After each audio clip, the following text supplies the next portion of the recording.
listening to Take a Moment, a mental health podcast series created with Middletown Rotary Club and Middlesex Community College, CT State. I'm Liam Sheppard, and today's episode is something we all encounter, whether we talk about it or not, stigma. This episode is called Take a Moment to Challenge Mental Health Stigma. I'm joined today by Sarah Gadsby and Melissa Davison-Wood. Why don't you guys introduce yourselves? Good afternoon. My name's Sarah Gadsby. I'm the CEO for River Valley Services. Happy to be here. I'm Melissa Davison-Wood. I'm the president and CEO for MARC Community Resources. Perfect. Well, thanks you guys for joining us. Let's get into it. So, starting with Sarah, why do you believe stigma exists around mental health still today, in this day? There's still so much misinformation out there, and there's still so much education that needs to be done around dispelling myths and misunderstandings. So we're starting. This is one of the things that the Rotary really wants to focus in on, is richly changing the narrative and supporting more awareness. Awareness ultimately decreases stigma, and stigma is what really interferes with people reaching out and getting support and care. Melissa, what do you think? So the population that I work with are adults with developmental and intellectual disabilities, and most of the time have co-occurring mental illness. So we struggle with stigma on both ends for persons that have developmental, both physical and intellectual disabilities, with regard to access to mental health and simple doctor's appointments. And it really stems from people just not understanding the person, the individual, and seeing them for that instead of what they come with. And I think I think that mental illness and disabilities can be a gray scale, and that we never know who has those within their own family or within their own person. And so it's really, I think just as a society, there needs to be more focus on the individual versus everything else. I would totally agree with you. Personally, my older brother has Asperger's, and I know for sure that he has had to deal with some things in his life, either at work, and I know, you hear people, and it's seriously, like, he is probably the funniest guy I know, and he's also very charming, but there's still that he just doesn't do small talk. Basically, it's kind of what it boils down to, but I don't know, there is that stigma that exists against him, but it's like, if you actually knew him as a person, he's quite the gentleman. And the same is true for mental illness. If you were to know the person, it would be the exact same situation. It's understanding who a person is as an individual. And I think as a society, we've come away from that.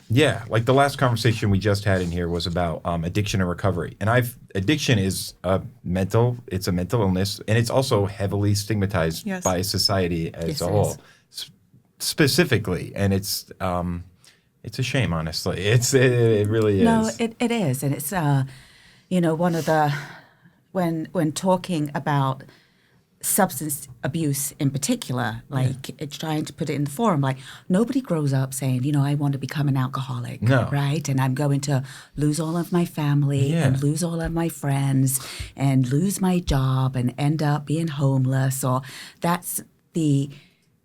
nobody wants that, but that's the strength of an addiction and the need for why treatment is so important, which is really kind of the hopefully one of the things we want to get across here is that treatment works and people can get better, whether it's mental health and or substance use, or both. I feel like a stigma exists. People have a stigma about it themselves. Even the people who are dealing with these things, they see it as a weakness, or they see it and they almost don't believe they deserve to get better because as a society, maybe they have been taught I agree this with you. self-hatred, No, you're absolutely. And to me, there's two types of stigma. There's public stigma, which is really people's misunderstanding and awareness about mental health and substance use issues.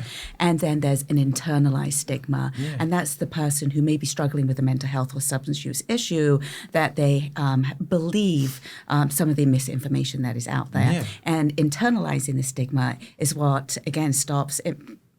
It contributes to people's decrease in self-esteem. It may worsen the symptoms that they're already experiencing, and again, impact people reaching out for help. Because there's a shame attached to stigma. Certainly.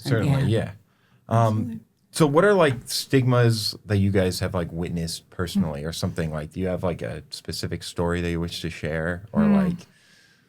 I can't tell you how many times we've sought emergency treatment for either a mental health crisis or a simple medical condition. And within the emergency room or within the doctor's office, our individuals are regularly not treated as fast as someone else who presents in the same position. Yeah. And a lot of times it's because they think, well, they're just not a priority. Yeah. And we can treat someone else who will speak up and say, I need help. Yeah. And complain if they're not being seen quick enough. Whereas sometimes our individuals, the persons that we work with, aren't speaking up as quickly. And so that's a regular occurrence that we talk about very frequently in our population. Yeah. I mean, to add, I think we see it every day in the work that we do, from individuals coming in looking for treatment and having misconceptions about their abilities to actually make full recovery and really needing a sense of hope that is absolutely possible from the work that we do in the community. And that's part of the work that we do every day, which is really trying to bring education and awareness around some of the misinformation. Well, there is a lot of misinformation out there, and I feel like that's where a lot of this stigma comes from specifically. I was recently part of in a psychology class. We did a study on stigma, particularly with mental health. We were setting out to discover if, particularly with males, if they carry stigma, but what we found out more interestingly was it was a very general stigma that exists, either in perceptions. A lot of it came from people were worried about what their peers would say about themselves, and they were also fearful of, surprisingly, that their professionals that they seek out they don't trust them, and that's a big part of it. And it was shocking to me, quite frankly. It is, and it's that's the work that we have to do in the mental health field. Yeah, that it's gaining trust. It is. Yeah. You can be the best therapist in the world, but unless you're able to connect and make a connection with the person that you're serving, you're not really going to be able to move forward at all. So it is, and part of that is developing, a safe and supportive relationship where the person actually does feel valued and understood. And part of that is that, I think is in the mental health field, we go to school, we get our degrees and we do all that, but at the end of the day, we have to work in collaboration with the person and find out what are their hopes, what are their dreams, how are their symptoms interfering with being able to get to the place that they want to be. So. Yeah. And it's also important for the person themselves to realize that if one form of mental health services or therapy does not work for them, there are options out there. It's kind of like second opinions. Like maybe this one particular therapist was not your bag or didn't work with you, their style. Yeah. But there's always options out there. And I think a lot of people, they try the one and then they're like, well, Right. And that's another shame, honestly. Yeah. Yeah. And there's many different supports out there. So you have your traditional therapy, but you have support systems. There are groups and online forums that you can attend. People, if spirituality is a big part of their life, there's support that you can get through those paths. Yeah. And many self-help and sometimes groups. It's a combination of different things. And peer support. Yeah. Peer support. People who are in recovery themselves. Supporting others. Which is huge. So what are some of the biggest misconceptions that you've seen that people have about mental illness and health? So within the work that I do, I think one of the biggest misconceptions within the community is that somehow mental illness equates violence. I was thinking the same thing. Yeah, and that's not the case. No. And unfortunately, it goes back to that there's this... it's been sensationalized through media. Somehow people with a psychotic thought process are automatically going to hurt someone. Yes. And the reality is that individuals with mental illness are actually 10 times more likely to be victimized by others. And that's the reality, but that's not what we're talking about. No. Instead, the conversation tends to focus on like the harm that potentially these people could do. But again, all of this is from just media portrayals and misinformation. Exactly. Yes. Yeah, amazing. Exactly. Yeah, and then other people think that, if people really were honest and talked about mental health, it's in every single family. Yeah. It's whether it's Uncle Joe that is really depressed, or whether it's a sibling, or whether it's a parent, it impacts every family in some way, whether it's a really close friend. And I think that's also a misconception, that somehow people think that mental health issues, won't touch them if they don't have. There's many different ways that can happen. It could be a genetic predisposition, or it could be an environment that you were raised in. You see first responders multiple times coming with significant symptoms of trauma. These are all mental health. But are all treatable. So it impacts. We all get depressed. Yeah, that's what I was going to say. Is that it's a grayscale, and that we all have been affected, whether it's that a family member or ourselves have experienced some form of mental health. And so I think that there has to be a much more open conversation about how getting treated for mental illness is the same as getting your physical. Yeah. Do you know, it's the same exact conversation, and until we get to that place, that's the struggle, is getting past the stigma of it. Yeah, and I feel like that stigma also causes a certain trivialization of it altogether. Like you say, oh, there's Uncle Joe, he drinks too much every party, but Uncle Joe's hurting. Like, but everyone is just, oh, that's crazy Uncle Joe. But it's, quite frankly, the man is mentally unwell, but we all have There's a reason accepted for it. it. Yeah, and it's our coping with it, where Correct. like we just trivialize it. Correct. Yes. It's fascinating. Yeah. Yes. So how can leaders and organizations or government shift this conversation? I'm Doing sure you this. have some opinions on this. Yeah. I mean, it's doing this, right? So Yeah, it is. It's the conversation. yeah, and we were kind of joking around, and being a leader in this community, it's talking about it. We say yes, right? So anybody who asks us to do something or talk about this or have this conversation, you say yes. Yeah.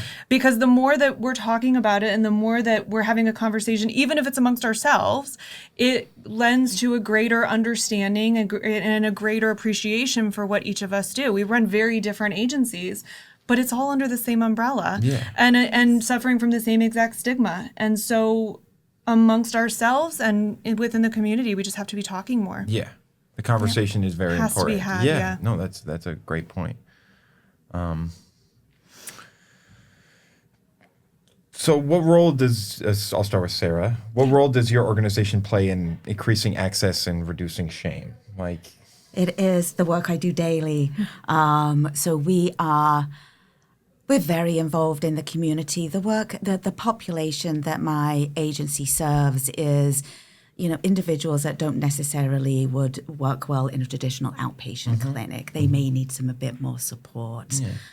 So we are definitely kind of out in the community, because one of the things we do want to do, if we see someone or if we get called, so we have a mobile response team, we may get called several times to the same individual.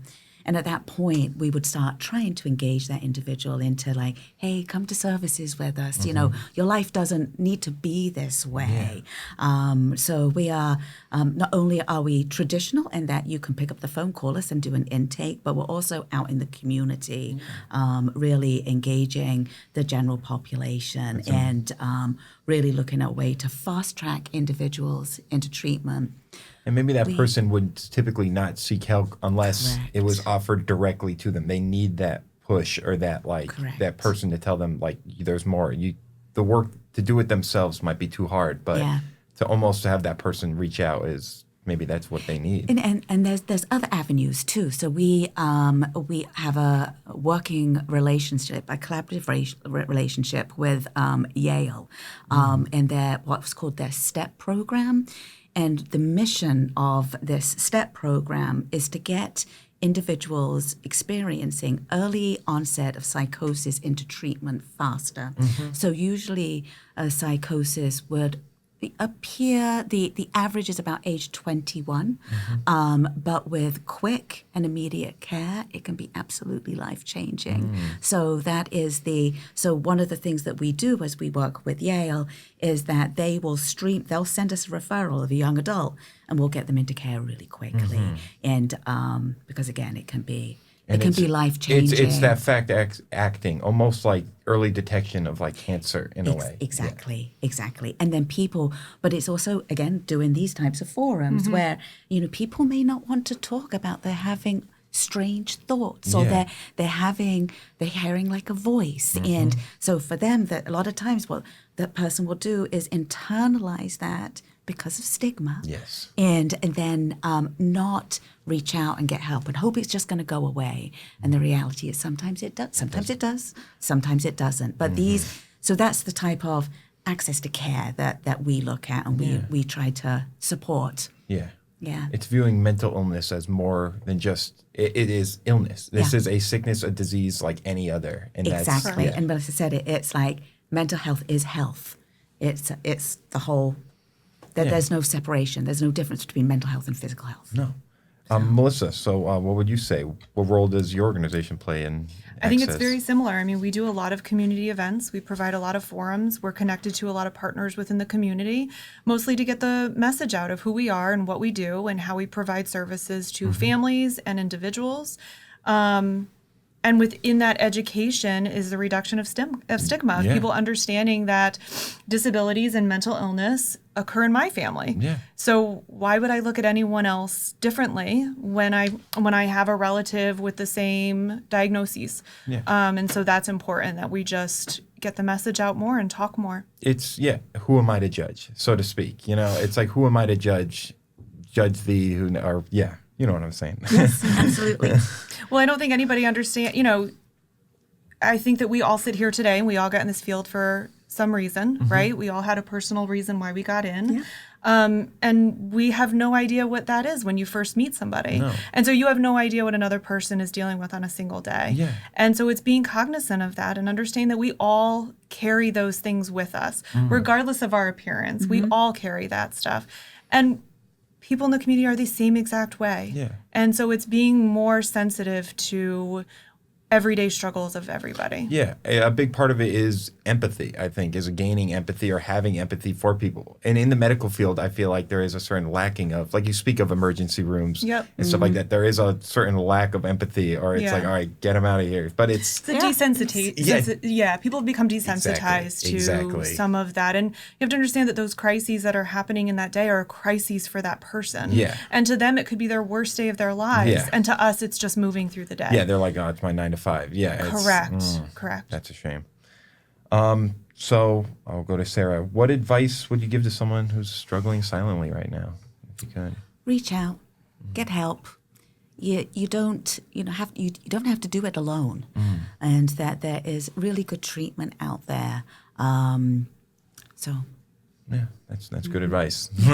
Same. Melissa? I think we all have people in our families that we trust, friends, in our religious organizations, at work.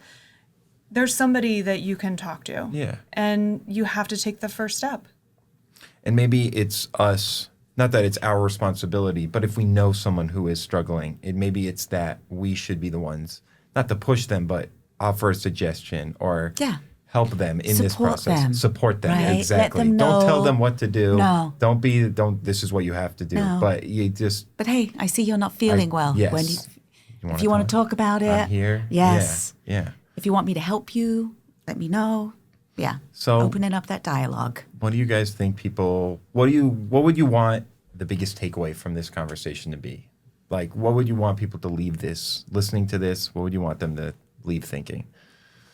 Do you want to go first? I think for me, it would be to just take a second thought. Yeah. And that if there is somebody that is different than you, or who maybe was acting a little differently, or just, we're all individuals. We all have the same exact wants, desires, needs. Everybody wants to feel like they're part of something, like they contribute. And it can be a very simple conversation, touch of just saying that we're still connected. Yeah. And I think that's the biggest piece. We all, we're all part of a community. And so it's making sure that we all feel connected to that community. Yeah. And I think I agree with absolutely everything, all you just said. And and I think we spoke and touched on it a little earlier, which is, having these types of communication and dialogues is that we'll eventually get to a place that we are talking about mental health in the same way that we do physical health. Yes, normalize it. And exactly, that we are normalizing the narrative. And, there is no difference to me that from being in the field for as long as I have, that somebody will later in life will end up with diabetes and that they are then given insulin to manage the symptoms. Someone later in life might develop major depression. They need support to be able to manage those symptoms, both managing the symptoms. And that's really what it's about, whether it's physical health or mental health. It's about managing the symptoms of what's causing you distress in order to be able to, lead a healthy life. And there's no difference between the two.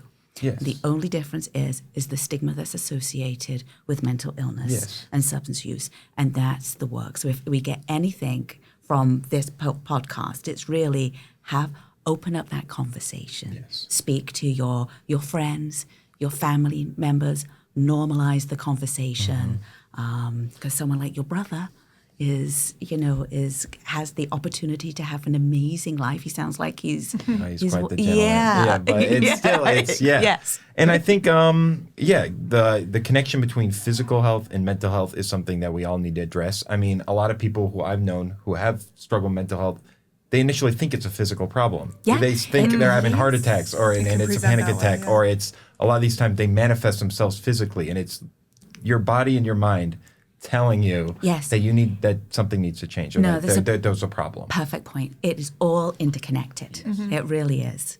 Yeah. I mean, even if you don't get sleep, right? Any one of us, if we're not sleeping, we have the potential to, become psychotic. Yeah. That's just...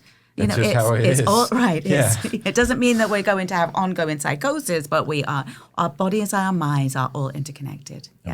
Amazing. Well, I'm just going to thank you guys both for being here with us today. This was amazing. Thanks for having us. Oh, my pleasure. My pleasure. Stigma loses power when we talk about it, and when we listen. We hope to keep this conversation going, and join us on May 3rd at Harbor Park for a day of community connection, resources, and mental health support.